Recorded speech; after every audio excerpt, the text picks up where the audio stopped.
Hello students, welcome to Multi Education Corner. We are here again with the topic Physical Features of India Class 9th Geography. And इसके सब topic में we are discuss about formation of Himalayas and Northern Plains. ठीक है, तो last video में हमने जो बात की थी वो क्या बात की थी, गोंडवाना लैंड, पेंजिया, पैंथालासा सब हमने डिस्कस कर लिया था और बताया था कि गोंडवाना लैंड जो है वो पेंजिया का कौन सा पार्ट है। इसके अलावा गोंडवाना लैंड में कौन कौन सी कंट्रीज़ आती हैं, ये आती थी, ये हमने सब डिस्कस कर लिया था। उसके बाद किस तरह से इंडो ऑस्ट्रेलियन प्लेट्स जो है वो नॉर्थ की तरफ हमारे स्प्लिट हुई और उसके बाद किस तरह से उसका कोलिएशन हो गया कौन से यूरेशियन प्लेट से। तो स्टूडेंट्स, यूरेशियन और इंडो ऑस्ट्रेलियन प्लेट्स के बीच में कोलिएशन से पहले बीच में एक सी था जिसको हम टिथ सी के नाम से जानते थे। टिथिस सी के नाम से जानते थे। ये सी जब इन दोनों में टकराव हुआ आपस में, ये दोनों प्लेट्स जुड़ गई आपस में, तो जो ये सी था ये अपलिफ्ट हो गया और अपलिफ्ट होने से हमारे नॉर्दर्न माउंटेन्स का फॉर्मेशन हुआ। ठीक है, तो formation of both the physical features are inter related and connected with the drifting of plates. कौन कौन सी प्लेट्स? Indo Australian plate. ठीक है, तो ड्रिफ्टिंग हुआ और ड्रिफ्टिंग के बाद जब कोलिशन हुआ कौन सी प्लेट से? यूरेशियन प्लेट से, तो हमारे नॉर्दर्न हिमालय का फॉर्मेशन हुआ। लेकिन ये कोलिशन हुआ कैसे? तो एक एग्जाम्पल के तौर पे एक टेबल पर आप बड़ा सा पीस ऑफ क्लॉथ जो है वो फैला लीजिए और दोनों साइड से जब उसको इस तरह से फोल्ड करते जाइए तो क्या होगा कि आप देखेंगे कि वो सिकुड़ता चला जाएगा और कहीं कहीं पर लास्ट में आकर के वो ऊपर की तरफ अपलिफ्ट हो जाएगा। तो जो अपलिफ्ट होगा उसी को हम कहते हैं कि जिस तरह से हमारे हिमालयन माउंटेन ऊपर की तरफ उठे हैं टू प्लेट्स के आपस में टकराने या जुड़ने की वजह से, उसी को हम कहते हैं कोलिएशन। अब स्टूडेंट्स यहाँ पर ये एक स्टेटमेंट देखिए, लिखा है sediments rock of geosyncline known as Tethys were uplifted to form the mountain system that is called Himalayan range. यानी सेडिमेंट्स रॉक, अब ये सेडिमेंट यहाँ पर कहाँ से आ गए? तो स्टूडेंट्स आपने जो सी तो देखा ही होगा, तो सी के अंदर भी बहुत सारे सेडिमेंट्स होते हैं। ठीक है, और ये सेडिमेंट्स पानी के अंदर जमा होकर भी बहुत बड़ी बड़ी रॉक्स बना लेते हैं और वो रॉक्स कहलाती हैं सेडिमेंट्री रॉक। और जब ये टू प्लेट्स, यूरेशियन प्लेट और हमारी कौन सी इंडो ऑस्ट्रेलियन प्लेट, जो आपस में टकराई और जुड़ी और ऊपर की तरफ अपलिफ्ट उठी, तो ये वाला जो सी था ये इनके नीचे हो गया और ऊपर की तरफ उठ गया। अब जब ये सुकड़ी इनका स्पेस बीच का ख़त्म हुआ तो ये जो सेडिमेंट्री रॉक्स थी ये भी क्या हो गई? ऊपर की तरफ अपलिफ्ट हुई और जिसकी वजह से ये हमारे माउंटेन सिस्टम, जिसको हम हिमालयन रेंज कहते हैं, ये बना। तो अब बात आती है कि इसका प्रूफ क्या है कि हिमालयन रेंज जो है वो हमारा इस सी के सेडिमेंट्री रॉक से ही इसका फॉर्मेशन हुआ है। तो स्टूडेंट्स, बहुत सारे साइंटिस्ट ने सॉइल पर रिसर्च की है, जो हमारे ओशियनिक सॉइल होती है और जो हमारी माउंटेनियस सॉइल होती है, उन दोनों पे जब रिसर्च की तो पता चला कि जो सेडिमेंट्स हमारे माउंटेनियस सॉइल में हैं वही हमारे ओशियनिक सॉइल में है। इसीलिए हमको ये एविडेंस मिलते हैं जिसकी वजह से ये प्रूव किया जा चुका है कि जो हिमालयन रेंज का फॉर्मेशन हुआ है वो सेडिमेंट्री रॉक से हुआ है। और ये तो हमने पहले ही पढ़ लिया टेक्टोनिक प्लेट्स में कि कौन कौन सी प्लेट्स का कोलिशन हुआ, यूरेशियन प्लेट का और ऑस्ट्रेलियन प्लेट का। जो इंडो ऑस्ट्रेलियन प्लेट नीचे खसकी थी, गोंडवाना लैंड से अलग हुई थी, उसके बाद में यूरेशियन और ऑस्ट्रेलियन प्लेट्स का आपस में कोलिशन हुआ जिसकी वजह से ये अपलिफ्ट हुआ और बीच में ये टिथिस सी जो था वो मिल गया और इसमें जो सेडिमेंट्री रॉक्स थी वो भी अपलिफ्ट हुई ऊपर की तरफ, जिसकी वजह से हमारे माउंटेन सिस्टम, जिसको हम हिमालयन रेंज कहते हैं, इसका निर्माण हुआ। ओके स्टूडेंट, तो यहाँ तक आई थिंक आपको क्लियर हो गया होगा। अब हम बात करते हैं कि फिर हिमालयन के साथ साथ नॉर्दर्न प्लेन्स का कैसे फॉर्मेशन हुआ, तो ये देखते हैं हम आगे। तो स्टूडेंट्स, ये तो हमने देख लिया कि किस तरीके से हमारे नॉर्दर्न माउंटेन्स का फॉर्मेशन हुआ है।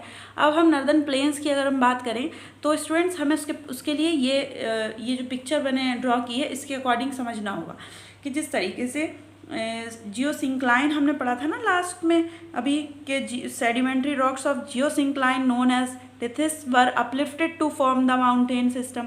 तो जियोसिंक्लाइन क्या होता है, ये जो इस तरीके से कुछ पार्ट जो किसी लैंड का ऊपर की तरफ उठ जाए, फॉर एग्जाम्पल कोई रोड है, हम सीधे जा रहे हैं, रोड के बराबर में कोई गड्ढा है, ठीक है, तो जो रोड के बराबर में गड्ढा है, अगर उस गड्ढे में कंटिन्यूसली कोई गार्बेज डालते रहें तो क्या होगा, वो भी एक तरीके से सिंपल एक सा हो जाता है, ठीक है। तो इसी तरीके से हमारा जो ये माउंटेन रेंज है मान लो, तो ये ऊपर की तरफ जो उठा है, टू प्लेट्स आपस में टकराने की वजह से जो ऊपर की तरफ होता है, अपलिफ्ट हुआ है, उसको हम कहते हैं एंटीक्लाइन।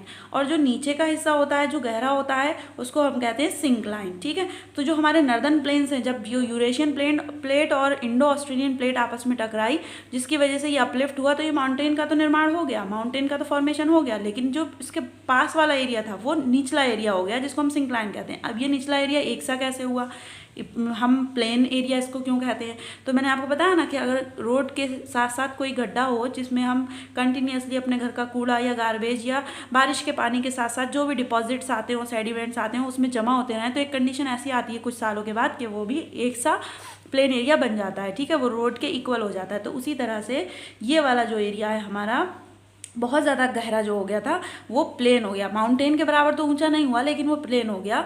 तो इसीलिए यहाँ पर मैंने लिखा भी है, in due course of time this depression got filled by the sediments वही जो पहाड़ों में से जो रिवर्स निकली हैं, जो हमारे हिमालयन माउंटेन्स में से जो रिवर्स निकली हैं, वो सो मैनी सेडिमेंट्स लेकर के आती हैं अपने साथ, बिकॉज इन रिवर्स में तो वो रेन वाटर के साथ साथ ग्लेशियर वाटर भी होता है, क्योंकि यहाँ पर तो ग्लेशियर्स भी हैं माउंटेन्स पर, तो वो जो पिघल कर नीचे की तरफ आते हैं, तो बहुत सारे सेडिमेंट्स अपने साथ लाती हैं, brought by the reverse coming from Himalaya, जो हिमालय से आती हैं, और ये ही सेडिमेंट जब यहाँ पर जमा हो जाते हैं तो ये हमारे नॉर्दर्न प्लेन्स का निर्माण करते हैं या फॉर्मेशन करते हैं, ठीक है।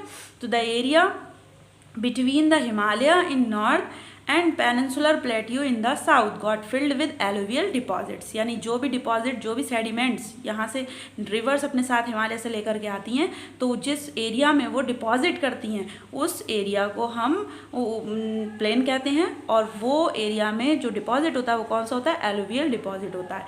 This is how northern plains of India was formed. अब हम एक पिक्चर के थ्रू इसको समझने की कोशिश करेंगे।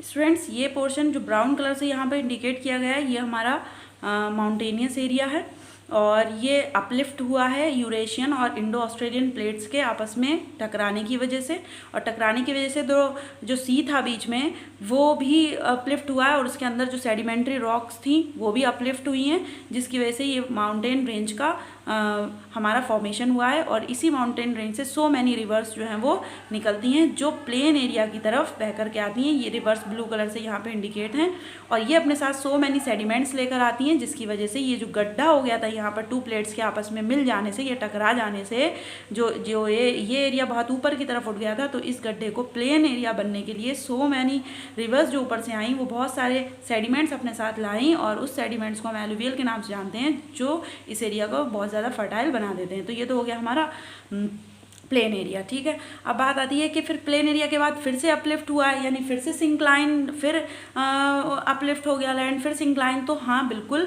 ये फिर से अपलिफ्ट हुआ है, जिसको हम अभी अपने नेक्स्ट वीडियो में समझेंगे। लेकिन वो अपलिफ्ट किस रूप में हुआ है, तो जिस तरीके से हम देखते हैं यहाँ पर छोटा नागपुर प्लेट्यू, यहाँ पर हम देखते हैं मालवा प्लेट्यू, इसके अलावा विंध्या रेंज, ठीक है। तो ये रेंजेस छोटे छोटे जो हैं, यहाँ पर भी हमारे माउंटेन्स और प्लेट्यू दोनों ही हैं।